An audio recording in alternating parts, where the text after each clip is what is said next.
بسم اللہ الرحمن الرحیم۔ السلام علیکم دوستو، آج میں آپ لوگوں کے ساتھ ایک ایسا واقعہ شیئر کرنا چاہتی ہوں جسے سن کر آپ سب کے دل لرز جائیں گے کہ کیسے ایک بچے کی انوکھی خواہش پر اس کی ماں نے جان دے دی۔ ایک انوکھی ضد یا ایک معصوم بچے کی جائز خواہش۔ بچے کی آواز گونج رہی تھی کہ اماں بس ایک بار گوشت کھلا دو نا۔ وہ بیٹا کیا جانے کہ اس ضد کی قیمت ایک ماں کی جان ہوگی۔ میں ان تمام دیکھنے اور سننے والے بہن بھائیوں سے گزارش کرتی ہوں کہ وہ اس کہانی کو صرف کہانی نہ سمجھیں، بلکہ یہ ایک درد ہے ہر اس غریب ماں باپ کے لیے جو جھیلتے ہیں اپنے بچے کے لیے جب تک وہ اس کو جھیل سکتے ہیں، اس کے بعد، اور بچے جب اس درد کو سمجھتے ہیں تب تک بہت دیر ہو چکی ہوتی ہے۔ کہ ایک مٹی کا کچا سا گھر تھا جس میں ایک بیوہ ماں اور ایک معصوم بچہ رہا کرتے تھے۔ بچے کی آنکھوں میں خواہش کی چمک تھی، مگر چہرے پر وہ محرومی چھپی تھی جو برسوں کی غربت پیدا کرتی ہے۔ ماں، جس کے ہاتھ ابھی بھی کسی امیر گھر کے برتنوں کی خوشبو سے مہک رہے تھے، جھکی کمر کے ساتھ آنگن میں وہ آئی۔ چہرہ تھکا ہوا تھا، پسینے میں شرابور اور ہاتھوں کی رگیں باہر کو نکلی ہوئی تھیں۔ وہ اپنے بچے کی طرف رخ کر کے اس کے سر پر ہاتھ پھیرتی ہے کہ بیٹا آج تو بس دال کھا لے، گوشت کسی اور دن انشاءاللہ جب اللہ نے چاہا تو وہ دن ضرور آئے گا۔ اس نے یہ کہہ کر اپنا دوپٹہ سر پر لیا، جھاڑو اور پوچھے کی بالٹی اٹھائی اور قریبی کوٹھیوں والے گھر کی جانب روانہ ہو گئی۔ وہ ہر دن 2-3 گھروں میں کام کرتی تھی، ہر دروازے پر جھکی جھکی آنکھوں سے داخل ہوتی اور اپنی عزت کو کمر کے جھکاؤ میں چھپا لیتی۔ کبھی کسی بچے کو کھانا چکھتے دیکھتی تو دل لرز جاتا، تو کبھی گوشت کی خوشبو آتی تو دل دھنس جاتا۔ وہ ایک روز ہمت کر کے بولی، بیگم صاحبہ کچھ پیسے ہوں تو دے دیجیے، میرا بیٹا کہتا ہے گوشت کھانا ہے۔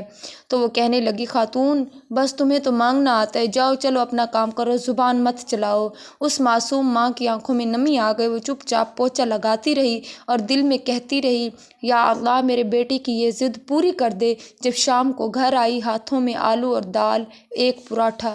بیٹا چپ چاپ بیٹھا تھا۔ اس بار اس نے کوئی ضد نہیں کی، بس روٹی لیتے ہوئے پوچھا، اماں گوشت نہیں ہے؟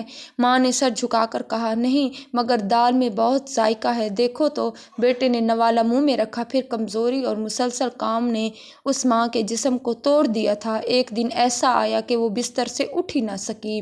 بچے نے بار بار پکارا، امی چلیے نا ڈاکٹر کے پاس۔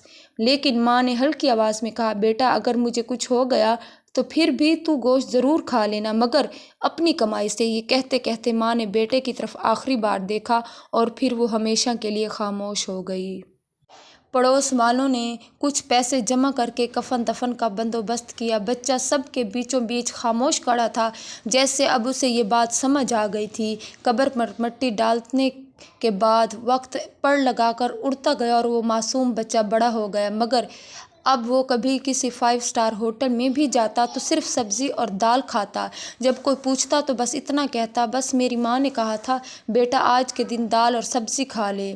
اب وقت گزر چکا ہے، اب وہ ایک کامیاب بزنس مین تھا، مگر اپنے گاؤں کے غریب بچوں کے لیے ہر جمعہ کو بکرے کا گوشت لے کر آتا، اپنے ہاتھوں سے پکواتا، بانٹتا، مگر خود نہیں کھاتا۔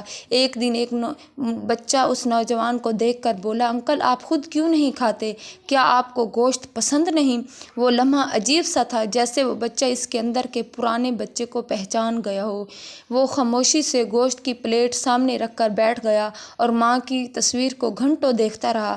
ماں کے مرنے کے بعد وہ اس کے لیے بہت بڑا ہو گیا تھا۔ اس نے کئی لوگوں کو کھانا کھلانا شروع کر دیا۔ وہ لوگوں کے لیے دیگیں پکواتا، لوگوں نے خوب سیر ہو کر کھانا کھایا، مگر وہ خود اب اتنا بڑا ہو چکا تھا کہ ہر قربانی پر سینکڑوں لوگوں کو گوشت کھلاتا، مگر خود کبھی ایک نوالہ نہ چکھا، کیونکہ ماں کی آخری ضد تھی، تب گوشت کھانا جب میں مر جاؤں۔ اور اب وہ جملہ اس کی سانسوں کے ساتھ بندھ چکا تھا۔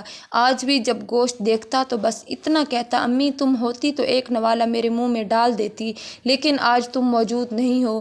یہ کہتے ساتھ ہی وہ اپنے آنسوؤں کو روک نہ پایا کہ ایسے پیسوں کا کیا فائدہ کہ وقت آنے کے بعد آئے، جب ضرورت تھی تب اس کی ماں کو پیسے نہ ملے، اور اب جب اس کی ماں کی آنکھیں ہمیشہ کے لیے بند ہو چکی ہیں، اب اس کے پاس پیسے کی ریل پیل ہے، لیکن اس کی گوشت کھانے کی خواہش ختم ہو چکی ہے۔